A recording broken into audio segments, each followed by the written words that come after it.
नमस्कार, आदाब, सत श्री अकाल। आप सभी का फिर से स्वागत है आपके ही चैनल राइट इन्फॉर्मेशन में।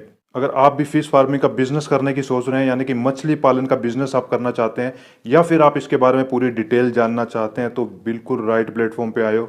यहाँ पे आपको पूरी डिटेल इसके बारे में बताई जाएगी कि किस तरह से आप ये बिजनेस स्टार्ट करेंगे, क्या क्या इक्विपमेंट्स आपके लगेंगे, इक्विपमेंट्स आपको कहाँ से लेने होंगे, कितनी स्पेस की रिक्वायरमेंट्स रहेगी, गवर्नमेंट जो है इसमें कितनी स्कीम्स आपको प्रोवाइड करती है, कौन सी स्कीम आपके लिए सही रहेगी, सब्सिडी गवर्नमेंट कितना प्रोवाइड करती है, इसके अलावा गवर्नमेंट आपको क्या सपोर्ट करेगी, लोन की टर्म एंड कंडीशन इसमें क्या रहेंगी, और इसी के साथ आपको इसमें किस तरह से ट्रेनिंग प्रोवाइड की जाएगी, इन्वेस्टमेंट आपको कितना करना होगा, प्रॉफिट आपका कितना हो सकता है। तो ये पूरी डिटेल जानने के लिए आप वीडियो को पूरा देखिए बिना स्किप किए, ताकि आपको मिल सके राइट इन्फॉर्मेशन।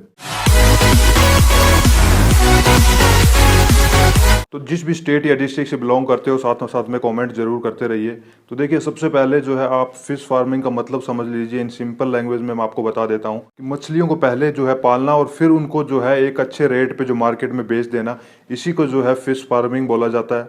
और फिश फार्मिंग के लिए गवर्नमेंट भी सबसे ज़्यादा प्रमोट कर रही है। ये जो है इस स्कीम का फ़ायदा आप 2024 तक उठा सकते हैं। तो सबसे पहले इसका रीज़न भी आप समझ लीजिए कि गवर्नमेंट जो है इसको सबसे ज़्यादा प्रमोट क्यों कर रही है, और इस बिजनेस में आपके क्या क्या बेनिफिट्स हैं।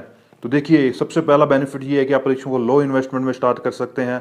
आप इसको बिल्कुल लो स्पेस में भी स्टार्ट कर सकते हैं। यानी इसमें गवर्नमेंट जो आपको सब्सिडी प्रोवाइड कर रही है, यानी कि इतनी ज़्यादा जो है फिनेंशियल हेल्प आपको प्रोवाइड कर रही है। और इसी के साथ इसको इसमें भी प्रमोट किया जा रहा है, क्योंकि जीडीपी में यानी कि अर्थव्यवस्था में भी इस बिजनेस का काफ़ी हाथ है। भारत का इस मछली उत्पादन में सेकंड नंबर आता है पूरे वर्ल्ड में। अब जान लेते हैं who can do this business, यानी कि बिजनेस कौन कौन कर सकता है। तो कोई भी मैन या वुमेन जो भारत का नागरिक हो, ये बिजनेस कर सकता है, इसमें अप्लाई कर सकता है। बस कंडीशन यही है कि आपके पास जो है लैंड होनी चाहिए, और अदरवाइज अगर आपके पास लैंड भी नहीं है तो भी आप ये बिजनेस कर सकते हैं। किसी की भी लैंड जो है आप लीज पे ले सकते हैं, और उस पे जो है ये बिजनेस आप स्टार्ट कर सकते हैं। अब बात करते हैं how can you do this business. इस बिजनेस को आप किस तरह से स्टार्ट कर सकते हैं, कितनी तरह से आप इसको कर सकते हैं।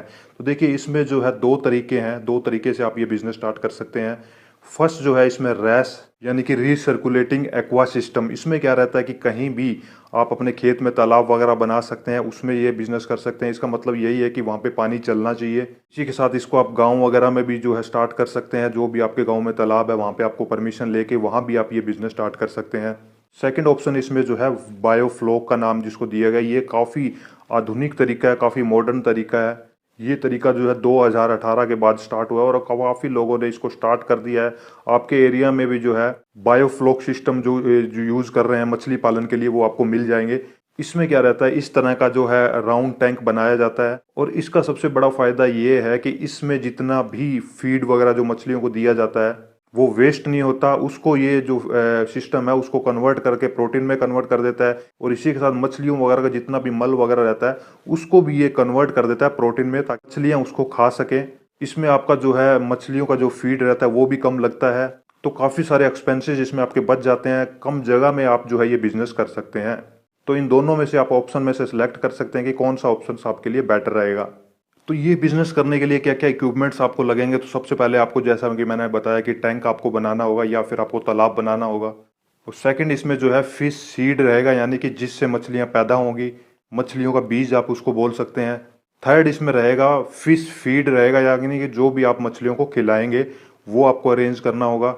इसके साथ ही आपके पास वाटर की जो है पूरी फैसिलिटी होनी चाहिए, लाइट की आपके पास पूरी फैसिलिटी होनी चाहिए, और इसी के साथ बायोफ्लोक सिस्टम अगर आप लगवाते हैं तो एक ऑक्सीजन की मशीन भी आपको वहाँ लगानी होगी। तो ये सारे इक्विपमेंट्स आपको इस बिजनेस को करने के लिए चाहिए। तो अब बात कर लेते हैं कि इसमें आपको कितना इन्वेस्टमेंट करना होगा। तो सबसे पहले बायोफ्लोक का अगर आप एक टैंक लगवाते हैं तो उसमें टैंक बनवाने में आपके जो है 25 से 30 हज़ार रुपये लग सकते हैं, जिसमें उसके सारे इक्विपमेंट्स आ जाएंगे। वो जो टैंक बनाने के लिए जो जो इक्विपमेंट्स यूज़ होते हैं, इसी के साथ फिश सीड रहेगा, फिश फीड रहेगा, इलेक्ट्रिसिटी वगैरह इक्विपमेंट्स वगैरह टोटल मिला के 20 से 25 हज़ार आपका उसमें लगेगा।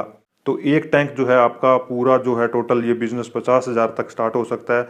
तो मिनिमम आपको 7 अगर ये करते हैं तो 3 से 3.5 लाख रुपए इसमें आपके लग सकते हैं। और इसी के साथ आप अगर रैस स्टार्ट करते हैं तो उसमें भी आपका एक टैंक अगर आप बनवाते हैं तो आपका उसमें 3 से 3.5 लाख रुपए लग सकता है। तो उसके अकॉर्डिंग जो है आप इसको कैलकुलेट कर सकते हैं कि कितने टैंक आपको बनवाने हैं, कौन से सिस्टम में जो है आपको जाना है। तो अब प्रॉफिट की बात कर लेते हैं कि कितना प्रॉफिट हो सकता है। तो देखिए, ये जो बिजनेस है इसमें कोई भी प्रॉफिट जो है एस्टिमेट नहीं किया जा सकता। फिर भी मैं आपको बता देता हूँ कि जितने भी आप जो है इसमें मछलियाँ वगैरह रखेंगे, तो उनको रखने से लेकर मार्केट में सेल आउट करने तक 1 kg तक आप जो है 50 रुपए तक एक्सपेंस इसमें मान सकते हैं। तो वो फिश जो है आपकी मार्केट में 100 से 110 रुपए तक सेल आउट होगी। तो इसके अकॉर्डिंग आप जो अपना प्रॉफिट कैलकुलेट कर सकते हैं कि कितनी ज़्यादा आपने मछलियाँ रखी है, कितना बड़ा प्लांट आपने ये लगाया है। तो अब सब्सिडी की बात कर लेते हैं, कितनी सब्सिडी मिलती है। अगर आप SC या ST कैटेगरी से हैं या फिर आप वुमेन हैं तो आपको जो है 60% तक जो है गवर्नमेंट इसमें सब्सिडी प्रोवाइड करती है। और इसी के साथ अगर आप जनरल कैटेगरी से हैं तो आपको जो है पूरा प्रोजेक्ट जो आप जितना भी लगाएंगे उसका 40% तक जो है गवर्नमेंट आपको सब्सिडी प्रोवाइड करेगी। तो इसके अलावा आप लोन भी बैंक से ले सकते हैं और या फिर बची हुई जितनी भी वैल्यू है वो आप खुद लगा सकते हैं।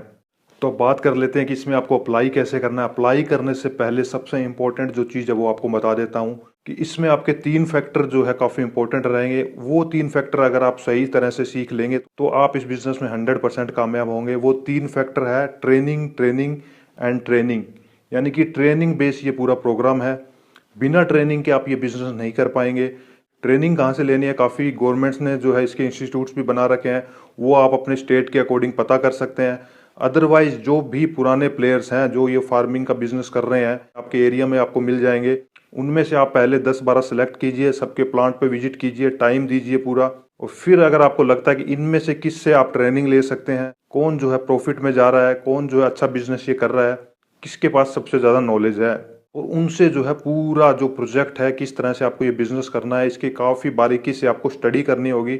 विदाउट स्टडी करे अगर आप इस बिजनेस में आएंगे तो 100% आपका लॉस आएगा। इसमें आपको मैं डीमोटिवेट बिल्कुल भी नहीं कर रहा, मगर मेरे कहने का मतलब ये है कि सबसे पहले अगर आप अच्छी तरह ट्रेनिंग लेके इस बिजनेस में अंदर आएंगे तो आपको 100% यहाँ पे प्रॉफिट होगा और आपको लगेगा कि ये सबसे बेस्ट बिजनेस है। तो इस बात पे मैं इसलिए जोर दे रहा हूँ कि ट्रेनिंग सबसे इंपॉर्टेंट इसका पार्ट रहेगा। तो बात कर लेते हैं इसमें आपको अप्लाई कैसे करना। अप्लाई करने के लिए आपको इस तरह का एक फॉर्म मिलेगा, वो पूरा फॉर्म आपको भरना होगा। उसमें पूरी डिटेल आपको डालनी होगी, कहाँ पे ये प्रोजेक्ट आप करना चाहते हैं, कितना बड़ा जो है आप ये प्रोजेक्ट करना चाहते हैं। और इसी के साथ मोस्ट इंपॉर्टेंट इसमें एक ही चीज़ रहेगी, वो रहेगी DPR यानी कि डिटेल प्रोजेक्ट रिपोर्ट। इसी के बेस पे ही आपको ये सब्सिडी मिलेगी, ये प्रोजेक्ट के जो है पैसे मिलेंगे। तो वो सबसे पहले आपको बनवानी होगी। उसमें क्या रहेगा, पूरी डिटेल रहेगी प्रोजेक्ट की, A to Z डिटेल, यानी कि कितनी कॉस्ट आपकी आएगी वो एस्टिमेटेड वहाँ पे रहेगी, किस चीज़ में, किस इक्विपमेंट्स में, कहाँ कहाँ पे कितना पैसा लगेगा। तो वो प्रोजेक्ट रिपोर्ट जो है आपको किसी अच्छे CA से बनवानी होगी। वो रिपोर्ट बनाने के बाद और ये डॉक्यूमेंट्स बनाने के बाद फिर आप इसमें अप्लाई कर सकते हैं। अप्लाई करने के लिए आपको क्या करना है कि सेंट्रल गवर्नमेंट की जो भी वेबसाइट है उसका लिंक मैंने डिस्क्रिप्शन में डाल दिया, वहाँ जाके आप इस स्कीम के बारे में पढ़ सकते हैं, पूरी डिटेल और भी जान सकते हैं इसके बारे में। मगर वहाँ से आप अप्लाई नहीं कर पाएंगे। अप्लाई करने के लिए हर स्टेट की अलग अलग जो है वेबसाइट्स बनी हुई है। हर स्टेट का यानी कि मत्स्य विभाग अलग बना हुआ है, फिशिंग डिपार्टमेंट अलग बना हुआ है। तो आप अपने स्टेट की जो भी है साइट सर्च कर सकते हैं, उसमें पढ़ सकते हैं, वहाँ से भी आपको काफ़ी डिटेल मिल जाएगी। मगर सबसे आसान तरीका आपको मैं बता देता हूँ। आपको क्या करना है, आपके डिस्ट्रिक्ट या शहर में जहाँ भी आप रहते हैं वहाँ पे आपको जो है फिशिंग डिपार्टमेंट यानी कि मत्स्य विभाग का ऑफिस मिल जाएगा। आप वहाँ पे जा सकते हैं, वहाँ पे आपको पूरी डिटेल के साथ ये बताया जाएगा कि किस तरह से आप ये बिज़नेस कर सकते हैं। वहीं पे आपको ये फॉर्म मिलेगा, वहीं आपको फॉर्म भरना है और सब्सिडी वगैरह जो भी रहेगी वो बैंक के थ्रू आपके पास आएगी। तो पूरा प्रोसेस जो रहेगा वही आपको बताएंगे, वही जो है सही तरीका है इसको अप्लाई करने का। तो इस तरह से जो है आपको ये बिज़नेस करना होगा। अगर आज का जो है पूरा बिज़नेस आपको समझ आ गया, आज का वीडियो आपको पसंद आया हो तो लाइक एंड शेयर ज़रूर कीजिए। अगर कोई भी आपके डाउट्स हैं तो आप मुझे कॉमेंट कर सकते हैं।